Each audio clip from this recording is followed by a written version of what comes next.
खड़गपुर की पहाड़ियों का अंधेरा।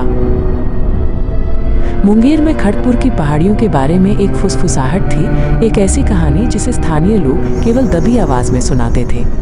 वे कहते थे कि शाम 6 बजे के बाद पहाड़ियां अपने भीतर जाने वालों को निगल जाती हैं। पत्रकार अंशु झा इसी फुसफुसाहट की सच्चाई जानने आया था। उसकी कलम रहस्य की प्यासी थी। उसने गांव के एक बुजुर्ग से बात की, जिनकी झुर्रियों वाली आंखों में गहरा डर था।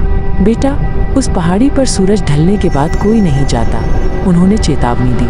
अंधेरा, वो अंधेरा जिंदा है, वो सब कुछ अपनी आगोश में ले लेता है।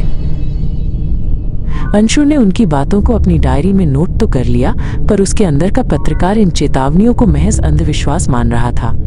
सच्चाई तो खुद वहां जाकर ही पता चलेगी, उसने मन ही मन सोचा और अपनी घड़ी देखी। 5 बज रहे थे। जैसे ही वो पहाड़ी के रास्ते पर चढ़ा, गांव का शोर पीछे छूट गया। हवा में एक अजीब सी ठंडक और खामोशी थी। सूरज की आखिरी किरणें पेड़ों के बीच से छनकर आ रही थी, जो जमीन पर लंबी और भयानक परछाइयां बना रही थी। उसकी घड़ी ने बीप की आवाज की। शाम के 6 बज चुके थे। ठीक उसी पल एक अप्राकृतिक और गहरा अंधेरा घाटी में ऐसे उतरा जैसे किसी ने आसमान पर काली चादर डाल दी हो। ये सामान्य रात के अंधेरे से कहीं ज्यादा घना और भारी था। उसने अपनी शक्तिशाली टॉर्च निकाली और उसे जलाया, लेकिन उसकी रोशनी कुछ ही फीट आगे जाकर दम तोड़ रही थी, मानो अंधेरा उसे सोख रहा हो। घबराहट में उसने आवाज लगाई, कोई है, लेकिन उसकी आवाज भी उस खामोशी में दबकर रह गई।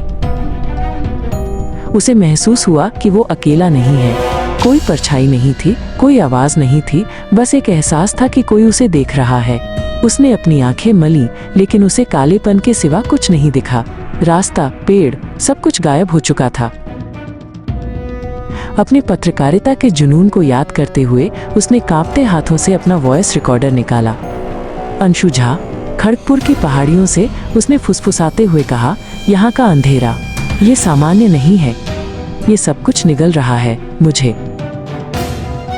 अचानक उसकी आवाज एक हल्के से सरसराने की ध्वनि के साथ बंद हो गई।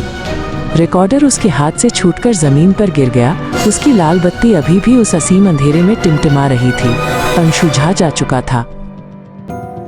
हफ्तों बाद एक खोज दल को केवल वो वॉइस रिकॉर्डर मिला। उन्होंने अंशु के आखिरी डरावने शब्द सुने। खड़गपुर की पहाड़ियों का रहस्य और भी गहरा हो गया और गुमशुदा लोगों की सूची में एक और नाम जुड़ गया, जो हमेशा के लिए उस अंधेरे में खो गया था। अंशु के लापता हुए 3 महीने बीत चुके थे। पुलिस ने अपनी खोज बंद कर दी थी, लेकिन उसका छोटा भाई राहुल हार मानने को तैयार नहीं था। वो अपने भाई के आखिरी रिकॉर्ड किए गए शब्दों को बार बार सुनता और हर बार उसका संकल्प और दृढ़ होता जाता। मैं तुम्हें वापस लाऊंगा भाई, वो रिकॉर्डर से फुसफुसाता। राहुल ने अनुभवी पर्वतारोहियों और एक स्थानीय गाइड की एक छोटी टीम तैयार की।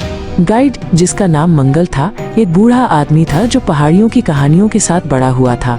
वो कोई साधारण अंधेरा नहीं है बेटा, मंगल ने चेतावनी दी। वो एक दरवाजा है दूसरी तरफ जाने का। वे उसी रास्ते पर चढ़े जहां अंशु गया था। हर कदम के साथ राहुल को ऐसा लग रहा था जैसे वो अपने भाई के नक्शेकदम पर चल रहा है। हवा भारी थी और जंगल की खामोशी बेचैन करने वाली थी। वे शाम 6 बजे से पहले उस जगह पहुंचना चाहते थे जहां रिकॉर्डर मिला था, लेकिन किस्मत को कुछ और ही मंजूर था। एक अप्रत्याशित भूस्खलन ने उनका रास्ता रोक दिया।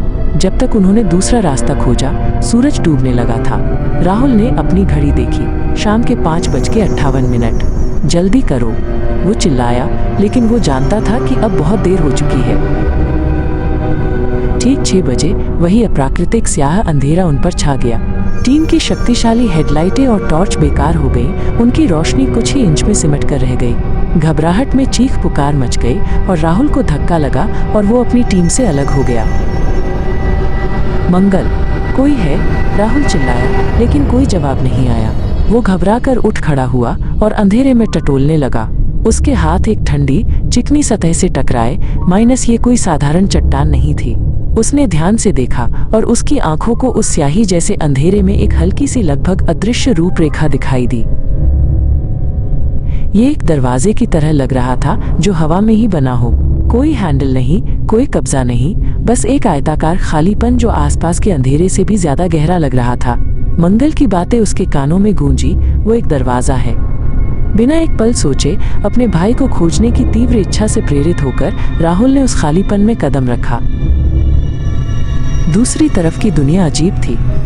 आसमान बैंगनी और हरे रंग के बादलों से भरा था और हवा में सड़े हुए फूलों की मीठी गंध थी। जमीन नरम और स्पंजी थी और दूर अजीब मुड़े हुए पेड़ दिखाई दे रहे थे।